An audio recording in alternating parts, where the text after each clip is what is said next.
Welcome to the Analytics of Dynasty rookie redraftable series.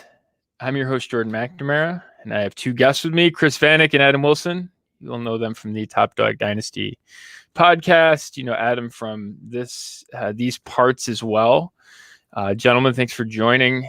Thanks for joining me this evening for this project. I'm excited about going through this series. So started with a class that I actually think when you look back at it, it's pretty interesting. So I figured this would be a good one to start with. Lots of different ways this thing can go. So I'll lay the ground rules out for us. We're doing a super flex draft. One of the fun parts about it being super flex is there wasn't really super flex ADP back then, right? So we're kind of drafting with the knowledge of what we know now, going back, several classes here. So we're going to do a series of these. This is the first place to start. So excited about it. And and so we'll get rolling here. We drew straws before the show. Adam has the first pick. I have the second pick, and then Chris has the third. So we're just going to go in rotating order. Top two rounds, we're just assuming super flex and then standard stock PPR after that. Two running backs, three wide receivers, a tight end, and a couple flex spots. So we're not doing roster construction or anything. Just those are kind of the parameters. So, all right. So Adam, with the first pick of the 2012 rookie redraftables, who do you take? Well, first, do you have any data on all of this? Because I would love to see, like, you do. Okay, well, I have data, and so I will interject some data. I'm actually excited about ADP. Oh yeah. Okay, I have ADP going back to 2008. So I'll interject with some of that stuff. Again, it's start one, so we'll have to kind of see how some of these go. But yeah. Well, so this one was actually pretty easy, but like Chris had mentioned to me earlier on this week, that this class is not really good. And then when I started going through it, I started seeing like, oh yeah, we got some easy picks. And I'm like, yeah, this is awesome. And then we get to like pick 7 and it's like, all right, now it takes a turn for the worse. It gets stinky real quick. So this is yeah. So we'll just go off, like, I'm just going to go off profile. So for me, it would have been Russell Wilson. It was fairly simple. He's 9 for 9 on QB1 seasons. He's got 5 top 6 seasons and 1 QB1 overall seasons, at least from the data that I found. He's a favorite, I think, of basically all three of us, so it shouldn't be too much of a surprise. But if we had to redo if we were going back to this, I'm sure Andrew Luck was the first pick. So, but yeah, easy one. Yeah. So, oh, sorry. Yeah, no, go ahead, Chris. I was just going to say, I think this has to be the number one pick. I don't think there's any question. 9, you mentioned the 9 seasons as a quarterback one. And you know what? He's still second round at ADP, startup ADP. So it's not like he's done yet. So. Yeah. I think the interesting thing is like when you look at him, again, this is going back to start. One ADP as rookies, but he was 34 overall. So that would have put him about 5th in the class. So that would have been behind Luck, Tannehill, Griffin. I believe there's one other guy that snuck up ahead of him. So yeah, but you had it's a big change. So, all right. So Wilson goes 1. That wasn't a surprise to me. I think you could go different ways with this one, which is interesting. And this will be a discussion later on about how you value the present versus the initial hit. I think the answer for me here is Andrew Luck. And I know it was a short and abbreviated career. You did get a quarterback 1 overall finish out of him. You got a big time initial hit. Again, this is kind of before Superflex took off. So we probably didn't appreciate some of the quarterback valuations that were going on there. But he was second, third round startup pick and start 1. So would have been pushing for, again, it wouldn't have been the Mahomes profile, not necessarily with the multiple elite hits real early on, but would have probably been that generation's closest version of it. So I'll go with Andrew Luck and heck, maybe, if we have deep rosters, we can stash him. Maybe it's not done yet. Maybe he can still add to the profile. So, all right, Chris, you're up with number 3. So I would have gone Luck 2 as well. So I get left with the leftover guy. So I'm going Kirk Cousins at number 3. So looking at him, in his first 3 seasons, he didn't really get a ton of work. And I get it. He's not a sexy asset, but he hasn't finished lower than a quarterback 13 in the 6th season since then. So couple that with, he's got Justin Jefferson catching passes now. I don't see why his value still can't continue. I like it. Yeah, an Analytics of Dynasty favorite for sure. And it's funny that arc of his career, we talked about that in the 2020 edition about how it's so rare for it to be that bad of a start from a day 3 guy, and he sort of ends up being $100 million man. Like, it's just such a rare profile. So, all right. So this is where I think turns could happen. So I'm turning to Adam. So wait, Jordan, did you have him 3 as well? Yeah. Okay. Probably. I'm glad I didn't have to make the pick, because I think there's a number of ways you could go in this range. So I actually had him 6th, but I mean, I don't know that there was a ton of difference between some of these, but I think you could have him in a range. I think. Yes, I think that this is almost a tier. Right. Yeah. Okay. So you want me to go again? Okay. Yes. So who I would have taken, so I guess I'm going, I would have taken Doug Martin, which I don't even know that he would be the top running back when you go back and look at their career. But I guess what I'm going to go with is he was number 2 and 4 overall in his 2 hits. And so the comparison, or the other person that I would consider, as the top running back would be Lamar Miller. And he had 2 top 12 hits and 5 top 24 hits, but only running back 5 and running back 9. And Martin had him in year 1 and 4.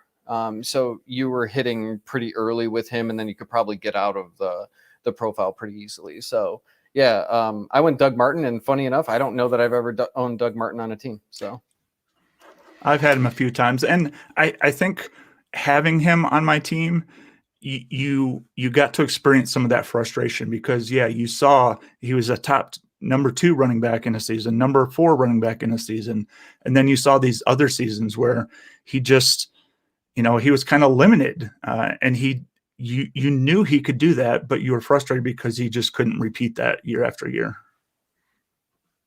For sure. Yeah, the muscle hamster. The muscle hamster. Yeah.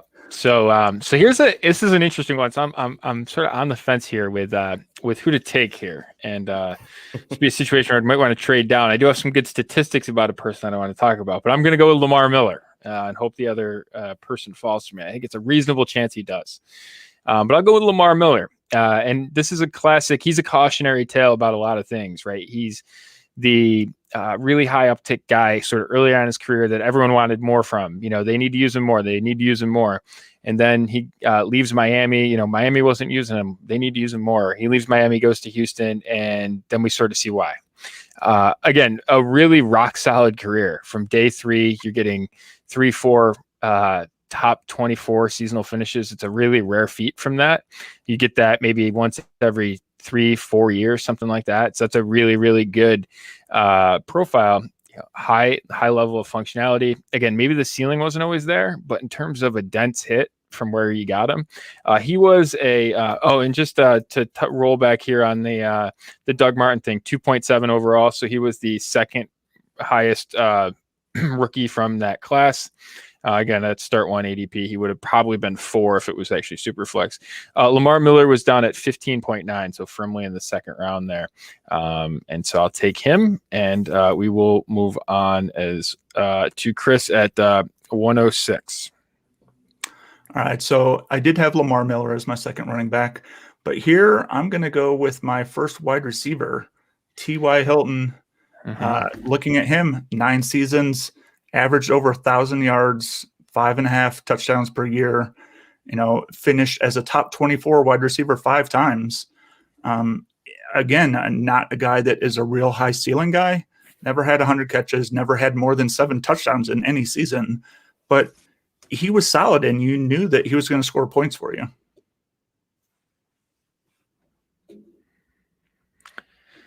Yeah, no doubt about that. Rock solid. Again, maybe this is a refrain we continue to hear during this, but the floor really high, ceiling maybe not quite as much, but again, he hits 4 times in his first 4 years, goes for 3.2 wins over replacement in the first 5 years of his career. That would be the best of the class outside of the quarterbacks. So really an excellent start and a good long-term producer. Still potentially relevant heading into 2021. So yeah. All right. So we are going back to Adam here at 7. I just will note there was a question in the chat. I am including Josh Gordon. Josh Gordon is eligible in this despite not being in the NFL draft. So that is a question that popped up in the chat. So it's not something we discussed beforehand, but I'll kick it back over to Adam here. He was in my rankings, so I was going to draft him whether you let me or not. So, and especially how this goes south really quick. Yeah, we're going to have to, and there's actually other guys that were undrafted that were probably going to be included in this too. So I am actually going to go with Alshon Jeffrey. He's only had 3 top 24 seasons, but a wide receiver 8 and a wide receiver 10 season. Could have went a couple ways here, but decided to go with him. Could have went with some of the quarterbacks left too, but yeah, I mean, like I said, this goes south pretty quick after around this area. So I think there's some slander going on here. There's some guys that I still enjoy in this range. So I just want to point that out. We're getting a little ahead of ourselves here. Maybe he's been spoiled by some of these recent classes.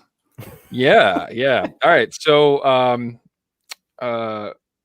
so you have Alshon Jeffrey. All right. So we have so the player that I wanted fell, which is exciting. So I'm going to go with Alfred Morris, and one of the better round 3 rookie picks in recent memory. Guys that have outproduced Alfred Morris from round 3 or beyond in rookie drafts.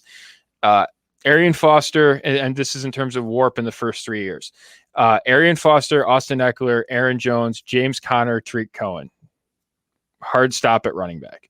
Wide receivers: Mike Wallace, Tyreek Hill, Victor Cruz, Josh Gordon, Cooper Kupp. So when you sort of look at guys who, one of the better ones in the last, in the subset in which we're looking, dating back to 2008, multiple top 12 seasonal finishes to start his career. One of the, not the original Shanahan, it's more the second iteration of the Shanahan no-name running back. So we're sort of seeing some of that again now with the, in the third generation with Kyle Shanahan. It was the first generation in Denver, and then you go to Washington. Now we get the San Francisco iteration of the Shanahan, money-making machine for running backs. Alfred Morris, interestingly enough, you want to guess how high he ranks on the active rushers list in the NFL right now? Adam, you got to guess? Active rushers. Well, since you're asking that question, he's probably high. 6th. Okay, Chris, you got to guess? I was going to say 8. He is 8 on the number. So ahead of him, Frank Gore, Adrian Peterson, LaShawn McCoy, Marshawn Lynch, Mark Ingram, Le'Veon Bell, Ezekiel Elliott, and Alfred Morris. So Alfred Morris, the only non-top 2 days of the NFL draft player on that list. So I believe all but 2 of those guys were no, I take that back. A couple of them were around 3 guys, but ahead of notably Todd Gurley and actually Lamar Miller on this list as well. Mm-hmm. So yeah, you do have some notable names up there. Again, Alfred Morris here ahead of Todd Gurley, which is actually notable in terms of. That's actually crazy. Yeah, I'm sure that will probably come back a little bit, but he had 4 seasons of a head start, but certainly interesting and a good career. Kind of was a pretty immense start and then kind of fell off. A good density debate for low pedigree guys. All right, so that is Alfred Morris is on the board at 108, and now we will turn back to Chris at 109. I just wanted to say for Alf, considering that he was, a 6th round pick, he might have been the best value of that draft. Yeah. Oh, for sure. Yeah. And just the just how dense he was, that multiple hits early on, it's really tough to get to. He was a 40.6 ADP. He was a positional ADP of 14. And I suspect if we went back and looked, a lot of those drafts would have been later on, in the July, August, probably would have buoyed that ADP quite a bit because he wasn't a particularly interesting name early on in the draft cycle there. So I wonder how much of him being productive is just kind of luck, like with him just going to places as backup running backs or third string running backs and then getting run at some point. Because I feel like there's other guys that have done the same thing. They just never get in, right? Like they, you know what I'm saying? Like they get to be a backup to the backup, and then there's just no injuries at that position, or they rarely see the field. Whereas it seems like everywhere he's gone, he's just kind of, gotten in there at some point, even as the third running back in the backfield. Yeah, as recently as this year. It's interesting. Running back 7, 19, and 16. This was actually my first year of Dynasty. So this is 2012 was actually the first year I played Dynasty. And I remember taking Roy Halou and I had no idea what I was doing. And so I lucked out and I actually took, I think I went with Andrew Luck. I started my draft with Julio Jones, AJ Green, Des Bryant, and Andrew Luck. So I actually turned out to be all right. But Roy Halou, I was getting kind of nervous because I didn't have any running backs. And so I went Roy Halou in round 5 or round 6, and he got absolutely sniped by Alfred Morris. So yeah, that is back to when it all began. So fun fact, Chris still doesn't know what he's doing, so don't feel bad. Wow. Shots fired. We made it 16 minutes into this to have the shots fired. I just close my eyes and click. All right. So yeah, we're on the clock here at 109 with Chris. All right. So being super flex, I went back to the quarterback well here. Ryan Tannehill. So Miami had high hopes. They drafted him number 8 overall. And he did have one quarterback, one finish in his 7 years at Miami, but then he kind of gets this second life in Tennessee. So last year, 2019, he was injured. But then when he came back, last 11 weeks of the season, he was quarterback 3 during that time. This past season, he was quarterback 7, and he's still got value. He's going, I think, quarterback 11 in latest ADP. So yeah, Ryan Tannehill. I like that. Totally a resurrection there. Adam, you have anything to say on Ryan Tannehill's career at this point? Yeah, it's funny because I was actually hoping that he would fall to me next pick. It's interesting. I guess looking at it, he didn't have any of the top 6 finishes. So, I don't know that we would have been on him at any point. But the fact that he's got 2 top 12 finishes, and then on this list, he's the second. I don't know. You can make the case that he's the second most valuable player. I think he is by ADP standard anyway. So yeah, I was kind of surprised when I started digging into some of his stats and finishes and things like that, that he, I think he had 4 or 6 top 24 seasons and then 2 top 12 seasons. Even some of the days in Miami, at least if in a super flex league, he was pretty productive as your, quarterback 2, quarterback 3. So, but yeah, I mean, I was actually shocked that he's still, at this point, he's the second highest quarterback, and you would have never thought that back, when we did this draft in 2012. So, yeah, he's the second most valuable player in this class, right? Mm-hmm. In terms of guys that are still playing, Russell Wilson way ahead of him. Our real draft position tracker, checking real drafts over at Analytics of Dynasty.com. We have Ryan Tannehill as the median 12th quarterback, so he's right there. His median is the same as Jalen Hurts. Their draft position is a little bit different, just in the way we sort of calculate where they end up falling. Jalen Hurts is at 410, and Ryan Tannehill is at 502. So, and that's right there with Stafford. It's a big tier break after the top 10 guys. There's a couple round tier break, which is pretty notable. And then, yeah, Ryan Tannehill is basically the next to the next tier. So certainly an interesting career arc for sure. And I'll just, I was looking at this data, and something really stuck out to me, which is, we talk about basically the sort of Daniel Jones, Justin Herbert, Josh Allen strategy, right? Which is essentially you get the top 10 guy that falls and you sort of target him, right? Because that's, historically has been a pretty strong profile in terms of value wise.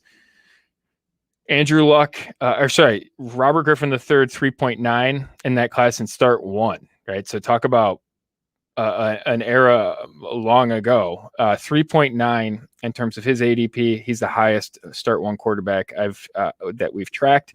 4 for Andrew Luck, right behind him. So they were neck and neck.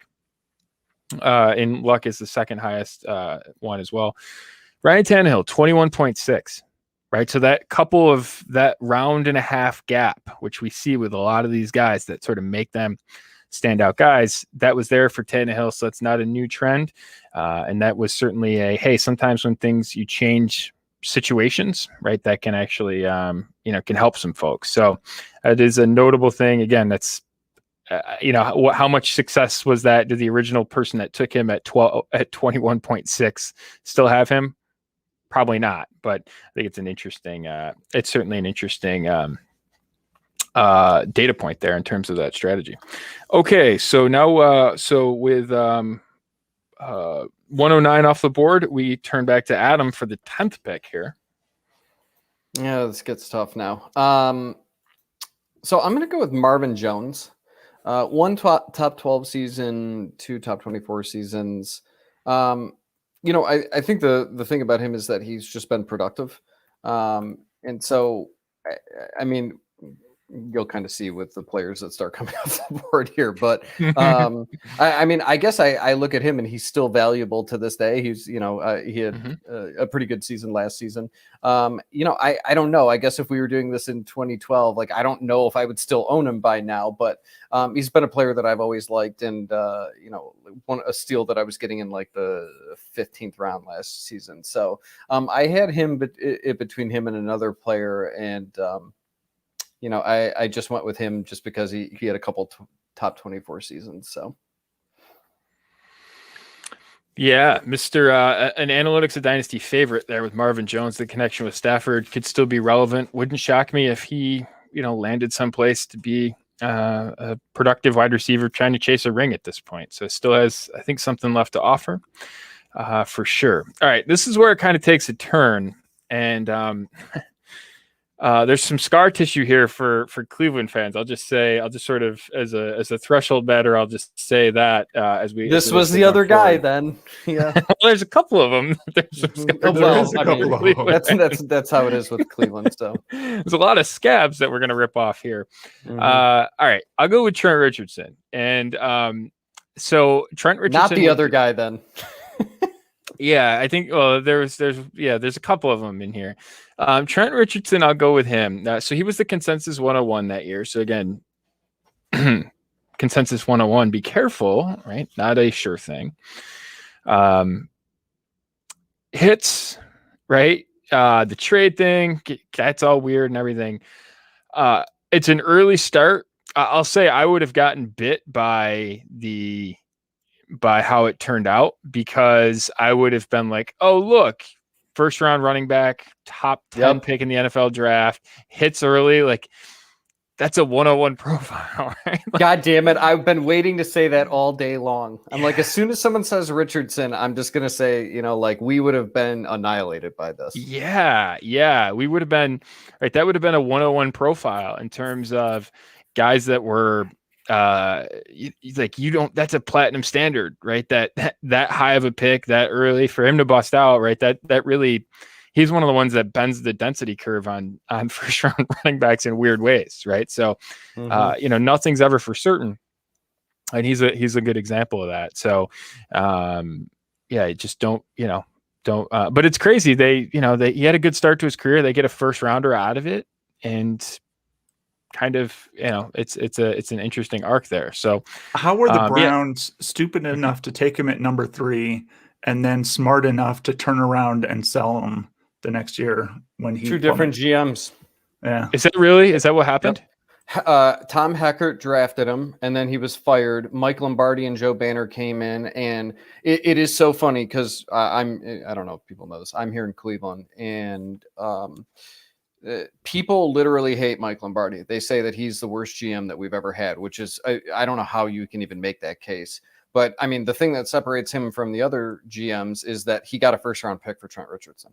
Like it's actually, so he wasn't here long enough to actually, do anything bad, in my opinion. I mean, they might not like how they might not have liked how the team was run or whatnot, but in terms of picking players and things like that, he did draft Barkevius Mingo, which was not good. But the fact that he got a first round pick for Trent Richardson and was able to recognize that is amazing, because if you look at Trent Richardson's career, which I just did yesterday doing prep work for this, like, he only had 3 seasons. Like, I mean, it's actually crazy. So fell out of favor relatively quickly. And if memory serves, I'm just looking it up here. Didn't they trade up for Trent Richardson? Yeah, they moved a spot up. They moved a spot up to take Richardson. So they were from like 4 to 3. I think that's right. Yeah. So they traded. They traded the 4th overall pick, the 118th, the 139th, the 211th to move up 1 spot to take Trent Richardson. Yep. Yeah, that hurts in hindsight. So that's annoying. Yeah. So. All right. Well, that's certainly scar tissue there at 111. Yeah, absolutely a profile I would have totally botched, because I would have been like, oh yeah, look at that. And yeah, whoops. So and by the way, I actually did a rookie draft this year in 2012.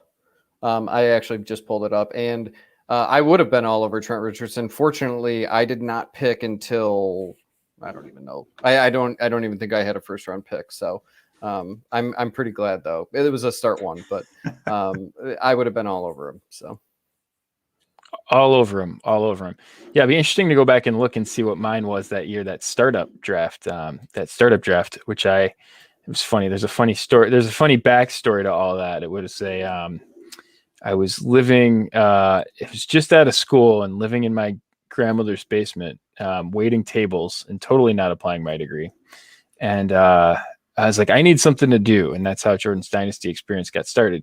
So going back here to the MFL still has it, which is part of the benefit of MFL still having all that data. I actually started 8-5 that year. I might have made the wow, there was multiple quarterbacks drafted in the first round too. Holy smokes. That was when this is great. So let's go back just real quick, just because, now that we're here and before we start talking about some of all the other pains. So again, I have all the ADP, but just this is my first Dynasty draft. Aaron Rodgers 101. This is start one. Aaron Rodgers 101. Cam Newton 104. Matthew Stafford 105. And then Trent Richardson. So this was June of that year, so just after the NFL draft. He was 110. So that would have been running back 5-6 maybe. Yeah. So it was Arian Foster, Ray Rice, LaShawn McCoy, Ryan Matthews, Chris Johnson, Trent Richardson. So 6th. Yeah. And actually I took Gronkowski at 11. So Gronkowski was one of my guys there too. So yeah, that was an interesting start there. So okay, so now we'll turn it over here to let's see, where are we at? We're back to Chris. So he's got 112. So going to close out 112 here for us. All right. So because we have a lot of hot garbage coming up, I'm going to go back to the quarterback well, and I'm going Nick Foles. So Foles, I know, shocking, right? Had some spotty success in limited work with the Eagles, led them to a Super Bowl. Kinda. Okay. In 2013, did finish quarterback 12 in just 13 games. I know he's been inconsistent, and he's just averaged over 7 games played in a season. But because even though he's someone that you can't really rely on, when he was starting, he was scoring points. And MVP to boot. So there you go. Is he the only MVP from this class, right? I think Wilson didn't get one, right? It was Foles that ended up getting the MVP. Yeah. Only one with the nickname Big Dick Nick. I mean, so probably better than MVP at this point. So Yeah. By the way, I Family messed show, up sorry. the I messed up the ordering of what I did in this draft here. So by the way, we'll just go back and close the loop on this. Gronkowski at 111, AJ Green at 202. Okay. I had Des Bryant at 311, and then I took Robert Griffin the third at 402, which is probably like quarterback 10 at that point. 511, Antonio Brown. So that was the wide receiver start, and then Roy Lou was 602. So, yeah, Peyton Manning 711 too, as a matter of fact. So that was the Hall of Fame season, I believe. That was the MVP season. Was right after that, I think, if memory serves. So, wait. So someone took Rodgers at 101. Yeah. And you got Manning in the 7th round. Yeah, I believe that was the year that Manning was coming off the injury, if memory serves. Yeah, because that was his first year in Denver. Still, though, I mean, I know that they didn't have Analytics of Dynasty and stuff back then, but I mean, come on. Yeah, well, he was coming off the shoulder thing. This took place in June. That was the Tebow year, because that was the Tebow. That was the 2012 was the Tebow playoffs when they ran the ball 48 times out of 51 first down, whatever insane stat that was. And then finally they threw a pass on first down. And it was the Demaryius Thomas touchdown pass that year. So, or that playoffs, that was the 2012 playoffs. And then this was just after that. So, so the hit rates actually going wide receiver early and then running back in the mid rounds, like things held up, right? That's things have held up since then. So, all right, so we're back to Adam. So we're gonna crust our way into the second round here, and see. I would note we have multiple pieces of scar tissue, Cleveland scar tissue, still out there. So we can still do this thing here. I mean, I can't I had Foles ranked 20th, but I can't even crush Chris on this because there's so many. There's just not a lot to pick from. I also did not have him as a top 12 finish, but I mean, I don't know what were the stats I got from versus you, so whatever. He had that 22-2. He had that half season in Philly where he was where he had a 22-2 touchdown interception ratio. Yeah. And then kind of fell off after that. I mean, I fully admit that I might have just overlooked it. So, so I'll go with the other Clevelander. I'll take Josh Gordon. He only has one hit, but he was wide receiver 2 overall. And I got bit by him. As a matter of fact, I did draft him in a rookie draft this year. I drafted him at 206. It was an IDP league though. And IDP players were worth, about the same as offensive players. But Josh Gordon, I got bit by him after the fact, trying to hang on to him, with all the bullshit that he had to deal with. We had to deal with him here in Cleveland, but I figure at least you get the wide receiver 2 overall season out of him, productive. And I think that was his season 2, and he had a pretty decent season 1. There was a lot to look forward to. So, you would have kept him on your roster. So, well, how many people kept him on their rosters for years and years after? Because he was, Adam was one of them. Yep, he kept trying to make comebacks. Yep, yeah, but I mean, there were other times when he was valuable, though, right? You could take him and flip him, or you could hang on to him and then flip him. I mean, I think I was in a league with Tim Torch. And, he picked him up off waivers and was still able to flip him, I think, a season ago or 2 seasons ago. So, I mean, still has some value. So, not a lot of mileage on the legs either. So, which is interesting. So, the funny part about him is, I mean, there's a lot of mileage on the lungs, but the legs not quite as much. The interesting part about his career, to me, it's always been kind of the NFL's basically going away from testing for marijuana. And I don't know what all of his test results were, if it was all weed, but that's kind of what I've always thought. Again, I could be misplaced on that. And we've kind of gotten to an era where it's we're not really going to care about it. Yeah, he's still jammed up in limbo. It's kind of one of those things it's just, talk about the arc of Dynasty and sort of the arc of, he's a good example of kind of the arc of where the NFL's at. So, yeah. So we've had this discussion here in Cleveland quite a bit, or I've heard it on, from a lot of people. And so I think the thing is that it's not the fact that it was marijuana. It's the fact that you were required to follow these rules after you were going through all of this. Yeah. Like the one was actually alcohol. And so he actually drank alcohol on like a plane afterwards. And like one of the story came out and he admitted to it. So I don't think that I'm speaking out of place here. Because I do have rumors too. I've actually met him personally. So back then. But I think he had he cracked open beers on the plane. And the team plane at the end of the season, and like a coach or something saw him and they were like, dude, what are you doing? Like, you can't do that. And then he just went out and got trashed afterwards. And then the NFL drug tested him or whatever the next day. So, but and I see Derek's posting sipping on the scissor. He was also he was hanging out with Rick Ross a lot too. And they got him for like weed. And I actually think Derek's right. I think that they got him with some purple drink. So. Yeah, that is it's a long and ultimately a sad story, honestly. So, and I want to throw out some honorable mention because, while we're talking about throwing away your career on drugs, let's not forget the first wide receiver taken in this draft. I might still draft him yet, so let's. Okay. The second round is going to get a little hairy here, so he's on my board. So okay. He's on my board. So, all right. So now we get to the point of like, what do you care about? So again, places I could have gotten bit. Blackman would be one of them. I'm going to go to the other one, which is Robert Griffin III. So again, we sort of look back now and we're like, oh, this was a headache. And again, this is another piece of scar tissue for Cleveland.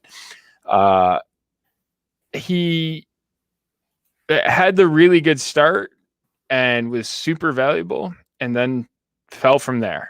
And I'll be honest, I thought his deep ball was like gold coming into the NFL. Like, it was interesting that I just thought he had that really good deep ball. It was super dynamic. And then just, it just didn't, it just fell from there basically. And then he ends up, this is the same class where him and Cousins go together. I was thinking about this today. I was listening to a podcast about, Move the Sticks. I think it was Daniel Jeremiah and Bucky Brooks were talking, and they just were talking about the Jalen Hurts pick. And I just went back and I thought about like what they were talking about, how the Jalen Hurts pick kind of screwed up Carson Wentz.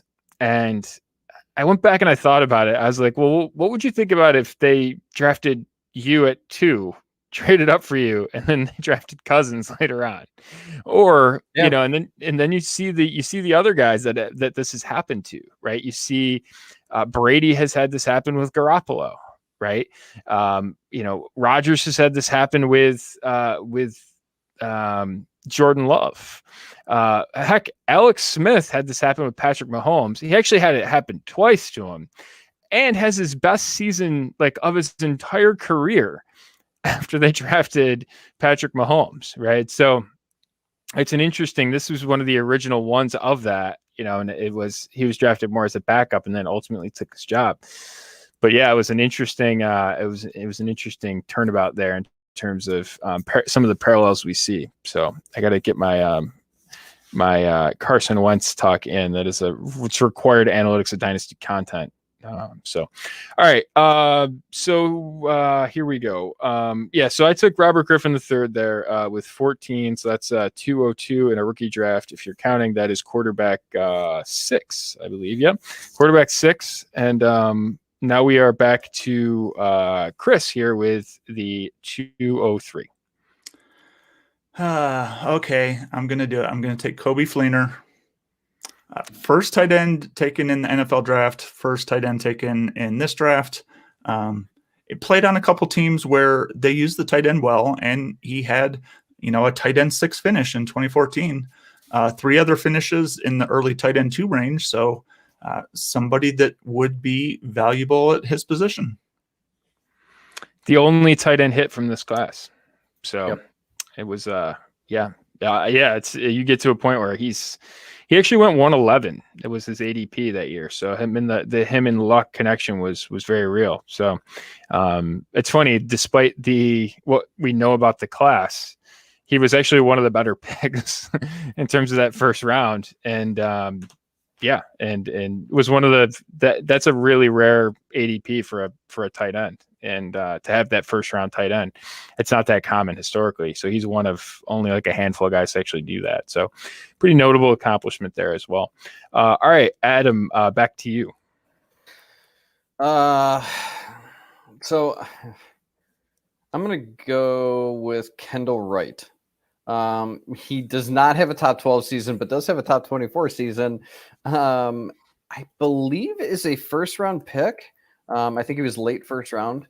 And I know that he had a little bit of buzz later on in his career that I think you could have flipped him at some point. So, I'm going to go with Kendall Wright. I don't have a ton to say about him. So, yeah, had a big year 2, as a matter of fact. So yeah, definitely a potential cash out guy there.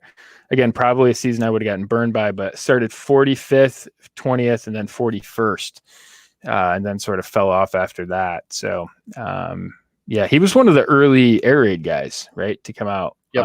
Came out of Baylor. So 20th overall in the draft. And I remember because the Browns were interested in trying to move up for him, and then we were all disappointed that we didn't get him, of course. Which is notable because they spent so much to actually move up for Richardson. Well, maybe they could have. That's probably why they didn't get up there, right? So. Right. Didn't have the bullets to fire on that one. So. All right. So that's Adam at 204 there with Kendall Wright. I will go with, again, that's not far off. So we can sort of go back and look at this, and this is probably contextualizing some of the concerns that we should have about rookie picks. He was actually 110. So he was just slightly after 10 in terms of his ADP. So didn't really drop that far given all we know. And that's not super flex. So that would have been right around where he was drafted, as a matter of fact. So if you take out the quarterbacks, and same thing actually with Fleener. Now that I mention that, they sort of fit right in the same spot.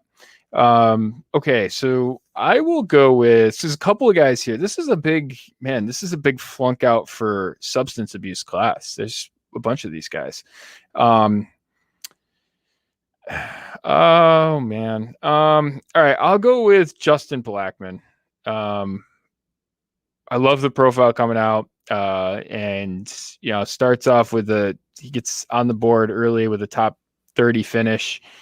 Things looked like they were going in the right direction. Guy was just like cut, like I remember just his physical profile was pretty remarkable, and just didn't, just had all those problems after that. So he would be my pick there at 205.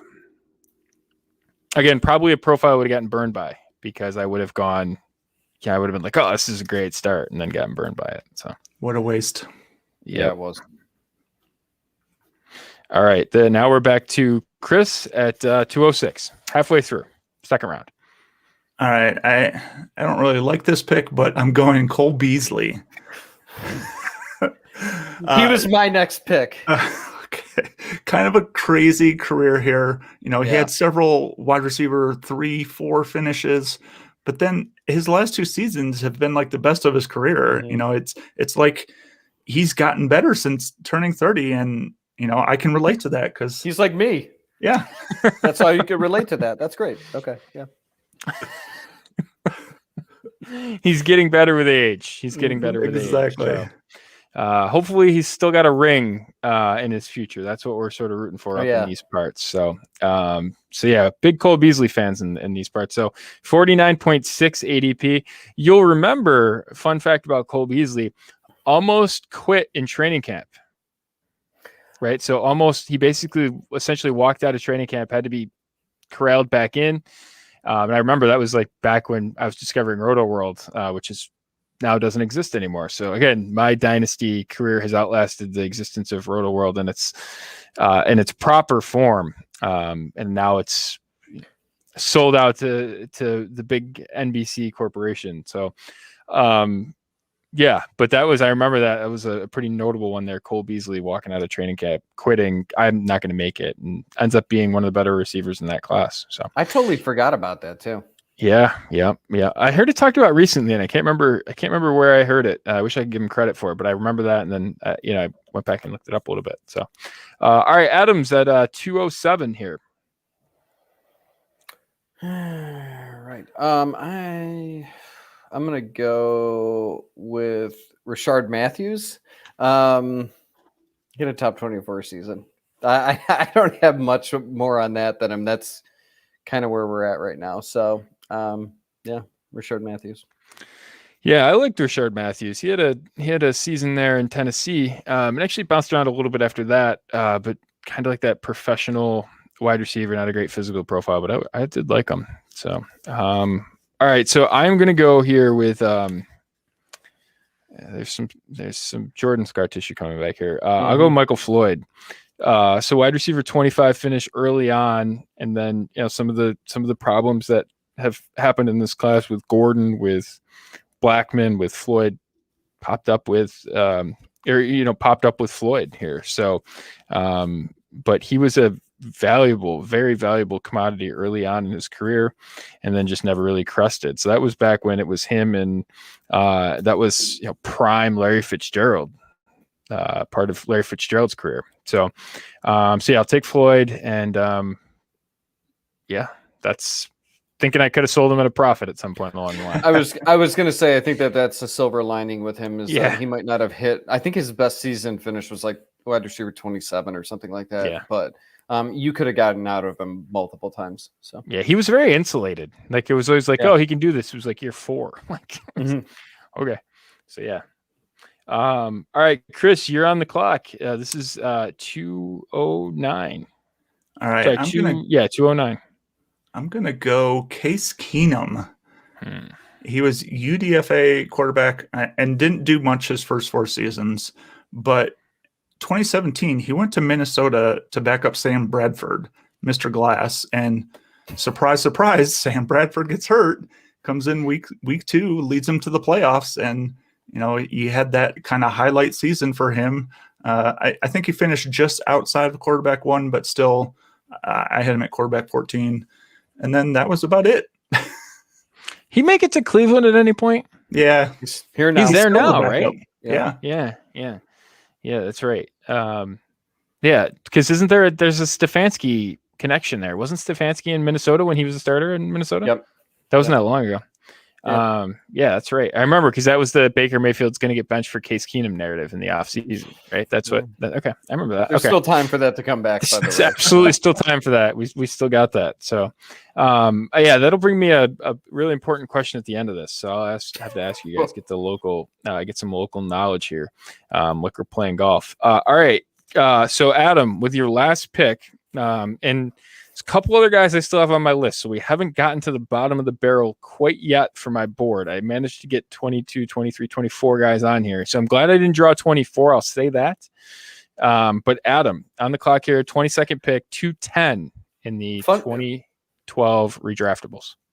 Funny enough, I actually told Chris on a couple hours ago on the phone that I only ranked 23 people, and I needed someone to take someone that I didn't rank, and Justin Blackman was the one. So I'm okay. good. There you go. But I still actually do have a couple left on here. But this is going to be kind of funny. Ronnie Hillman. And so with some of the other players that are available here, you can make the case that maybe they had better profiles or they had better seasonal finishes. The thing with Ronnie Hillman is that he had a lot of believers, and I feel like through those first maybe 3 or 4 seasons, you could have sold him multiple times. Cecil Lammey was touting him heavily, so he had a ton of believers, and you might not have been able to get a ton for him, but I mean at this point in the draft, but did actually have a running back 25 overall season, so almost got a hit. So, yeah, we're at that point in the draft. Almost got a hit, and probably was more valuable than that, right? In terms of his, we're talking AWARP. He would have been a guy for there. Sure. Yep. All right. So I think I was just looking back over to make sure that there were no guys that haven't hit or that have hit that we managed to miss, and I don't believe that there are. So I have 16 guys from the class that actually hit in the first 5 years of their career. So we've drafted all of them, and then I had Foles with a hit too. I had him as quarterback 11. I think we mentioned that early on, and early on, I think he had a quarterback 11 finish. That might have been that crazy year that he had that just absurd efficiency. So we got all those guys. There's a couple of ways I could go here. All right, I'm going to go with Ladarius Green because Ladarius Green was highly valuable at different points, and again, never really lived up to it. It was kind of that, hey, he could be the next Jimmy Graham, because that was sort of in the Jimmy Graham, in the beginning of the Jimmy Graham experience, that he could sort of be this new age tight end. There have been guys since then who have done that. He was not one of them, but highly valuable. Was actually the backup to Antonio Gates, which could go down as the backup to Frank Gore in terms of, jobs that you just don't want because they're never going to truly come to fruition.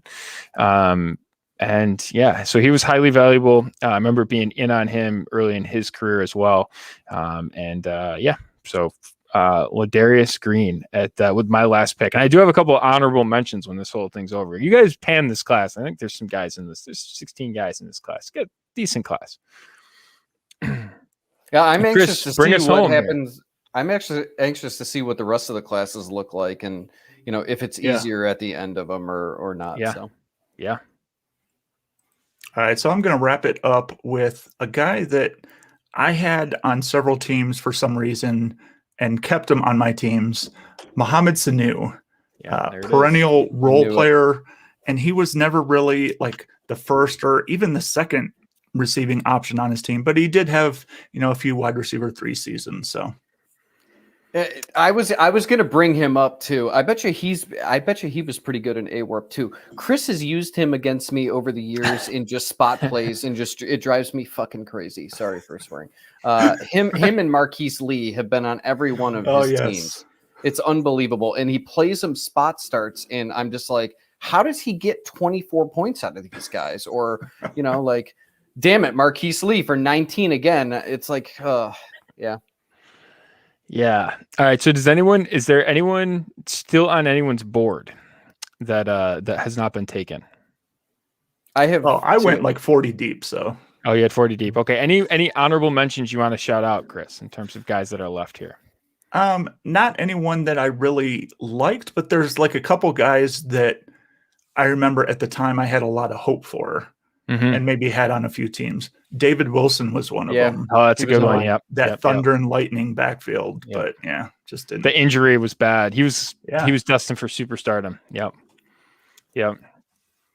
Adam, anyone for you? Wilson was on there, first round running back, big play guy, and I actually really liked him, but injury. The only other one was Dwayne Allen. I mean, he had 2 top 24 seasons, not really hits, but I mean, he did get some buzz year in and year out there for a couple of years. So that's about it. Yeah, he was the other guy for me that was on the list that I would have had and commented on, for sure. So, all right, we'll do a wrap up of the class in a second here, but I'm just interested with your guys' thoughts. So I've been really digging in on something I call the quarterback. Like the quarterback, the NFL equivalent of like the Supermax contract in basketball. So basically the quarterback that essentially signs like the huge long-term deal with the team that drafted them, right? So you think about like the Mahomes deal or the Watson deal or the Wentz deal or the Goff deal, right? Where on that versus Mitchell Trubisky spectrum are we on with Baker Mayfield? I'll go to Chris Adam. First because he's got. You go first, Chris. You know what? I love Baker Mayfield. I just don't know if he is going to be able to take them on that trajectory of a dynasty in the NFL. And I really wish he could. I'm not sure. Adam? So it's really weird because so like as a rookie, he came out like slinging it, and we loved him, and he had this confidence, and wasn't hitting a lot of. He wasn't worried about the pass rush, and then year 2 comes, and then I mean he just awful. This year he started out slow. It was a new system, and this is his 4th offensive coordinator in 4 years, I think it was essentially. And as the year went on, he got better. And I mean, I started seeing, Daniel Jeremiah talking about him, and people that I trust, and that are bigger names, and I really, that gives me some hope. I got to be honest, I'm still not as convinced about him now as I was as a rookie. Like he's almost there. It's almost like I need to see a little bit more, which sounds funny, and it really sucks that we're at that point. At the same time, I am waiting for some sort of GM to come along that will just keep flipping quarterbacks, and so only use rookie quarterbacks because they don't want to deal with the contract, getting to the big number contracts. And I am scared to death. Like, I don't know how anyone could be happy about giving him a long-term contract, especially if we were talking about like top 5 highest paid in the NFL, or even top 8 or 10 or whatnot, because I don't know, like when I think of him, I think he's probably somewhere in between the 10th or 15th best quarterback in the NFL. Can you win with him? I think if you put the right pieces around him, you can. But this goes to the truck versus the trailer thing. And, the offense runs him, or does he run the offense? And I don't know that he's ever going to run the offense. I think the offense is going to essentially run him. I do think that if you watched him as a rookie, you could see that there were things about him where he could be the truck. And so I'm still in a holding pattern. I don't know that I really want to give him a contract extension right now. So one of the big things that scares me is, he can do great, when he's got time or when he gets the ball out quick. But when he gets pressured, he panics. Mm-hmm. And that's not good. Yeah. Yeah. Yeah, it's interesting. It's if you don't know if you have the guy, you probably don't have the guy. Yep. Right. It's an interesting, especially this far along. So it's an interesting thing. All right. So I'm just gonna run down the just we'll harken back on the class, what it was, right? So we redid it. So now let's look at what it initially was. All right, so I mentioned some of these guys, but Richardson was 1, Doug Martin 2.7 ADP, so almost the 2, almost 102. Griffin and Luck, so that was 3.9 and 4. Justin Blackman 4.6. Again, this is a pick, right? So 4.6 overall, so 1.46, I guess, 1.046. David Wilson 6.2, Michael Floyd 6.9. Then there's a tier break to Kendall Wright at 10.2. Colby Fleener again 11.1. That was a rare one there with his getting in there as a first round tight end. Ronnie Hillman also cracked. He was a round 3 guy, cracking into the first round of ADP. He had a running back 25 finish in year 4. Isaiah Peed was the first player off the board in the second round, 12.5. Yep. Brian Quick as well, 12.5. Alshon Jeffrey was at 13.3. Stephen Hill was part of a Jets string of drafting horrifically in the second round. He was at 43 overall. So they passed on Alshon Jeffrey, T.Y. Hilton. A bunch of guys there. Let's see. So that was Stephen Hill. Lamar Miller was at 15.9. So he was a 4th round running back right at the beginning of the 4th round there. So he cracks top 16. Ruben Randall, he was at 17. He finished with a couple wide receiver 32 finishes there. Yep. LaMichael Pirine LaMichael James was a day 2 guy actually in the later part of the second round, so that probably would have been a target spot for us.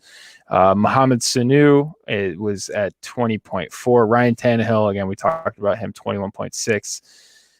Ryan Broyles was at 23.2. So second rounder, and he was with Detroit and kind of fell out of the NFL relatively. I think he was injury related too, if memory serves. Yeah. And then AJ Jenkins will probably go down in history as one of the latest first round wide receiver rookie picks of recent or maybe all time.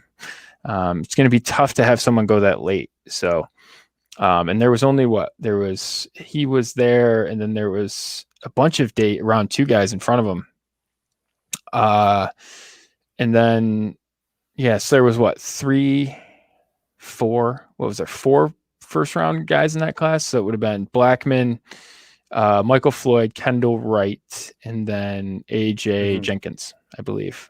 If I'm reading that right. Yeah. So he was one of the later ones. Actually, Brandon Whedon was actually in this class too, just looking down here.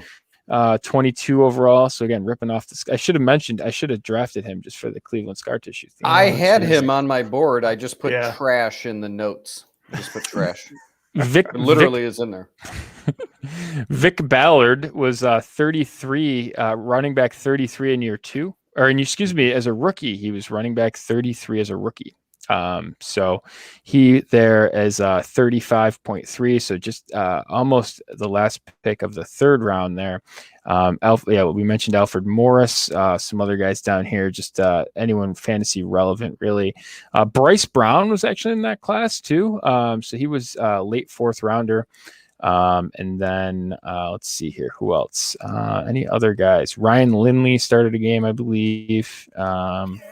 And then Kirk Cousins was way down here. Yeah. So that's really it. You guys have any big? I'll start with Adam. You got any? Travaris Cadet was actually in that class as well. Adam, you have any big takeaways from this in terms of? We'll do other ones of these, but the Mike from Canada. Good Analytics of Dynasty subscriber, a member of the Analytics Dynasty group me chat as well. These kind of reviews always make me want to sell my picks. God, Isaiah P clogged up my rosters for a while. Any big takeaways that you have in terms of these of this initial exercise in the series we're going to do as we lead up to the NFL draft? Well, on that, my buddy Sean was actually watching, and he's a Rams fan, and he sent me a text while we were doing this, and he's like, and he started going through the Rams picks, and he's like, Pete never made any sense to me, but man, did I have high hopes for Brian Quick, and I said, I think we all did. I think we all did. App State, right? Appalachian State. Did he come out of? Yeah. Yep. I mean, there was multiple seasons where I was just expecting something from him, and actually, was he from Cincinnati too? Was he on the App State team that beat the team from the state north of you guys? Team up north? I'm not. Chris, do you know who's talking? So wasn't that 2011? I'm not familiar with that team, but that might have been. I don't know. We don't like them. They have an upside down W for a logo, if memory serves. Yeah, that's about right. Yeah. You know what? I think he might have been. I think that was 2011, wasn't it? God, it was the end of an era there. I'll look it up. I mean, it just makes me happy just thinking about it. I freaking hate them. So, no, you know what? What's interesting is I think that this was what you reference in Analytics 2007. Dynasty. It was 2007. It was earlier than that, yeah.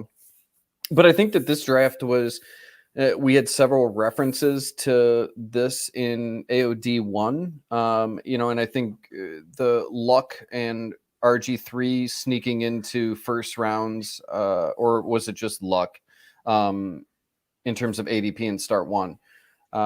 So that, and then there was a lot of wide receivers that were taken in the first round that really just didn't do much. And so I think that that's interesting, because now when you have these profiles where you have these receivers go high, I don't know if it's just the changing of how the NFL has changed, or if we're just better at evaluating receivers, or teams are looking at them differently. But we did talk about the one receiver that went in the top. Oh yeah, Blackman. Blackman went in the top 10, and it is funny because what we had, the Mike Williams, the three receivers, Corey Davis, Mike Williams, and John Ross go in the top 10, and it's like when they don't have that physical profile or whatever it is, and they're drafted in the top 10, I mean, I think that there's still reason to be hesitant. Like, it's not like you have guys like Julio Jones and AJ Green. And like, it's almost like these guys that go in the top 10 out of need versus, I don't know what it is, but, maybe there's some takeaways there or something. But I mean, I feel like just looking at the NFL draft and even the rookie draft from 2012, like, I mean, you can just see mistakes that were made and that are glaring now that I think that we've almost learned from. So, yeah, Chris, anything for you? I was just you mentioned one guy going through that list, LaMichael James, and this was, a second round running back that, look at his production at Oregon, 3 seasons, there's like 5,000 yards, 58 touchdowns. And then he comes to the NFL and it just wasn't a good fit. And I think he saw like 44 carries over his whole career. So just miss. The other thing is I think that we see in this draft that there would be a lot of guys that we would probably be all over and that were misses, right? Like LaMichael James. Like I think that would be one that I would be, I would be trying to draft. Trent Richardson, I would have been all over. Blackman would be someone that I would have been interested in. So yeah, I mean, I think that even though that we have a kind of a process that we do and things like that. It's not going to be 100%. Yeah, there's still going to be misses, and Yeah, so I did a quick rundown of the class when it was drafted. Again, so you had 3 quarterbacks in the first 2 rounds of the start 1 ADP. So now we have 7, right? Because you sort of incorporate those other guys.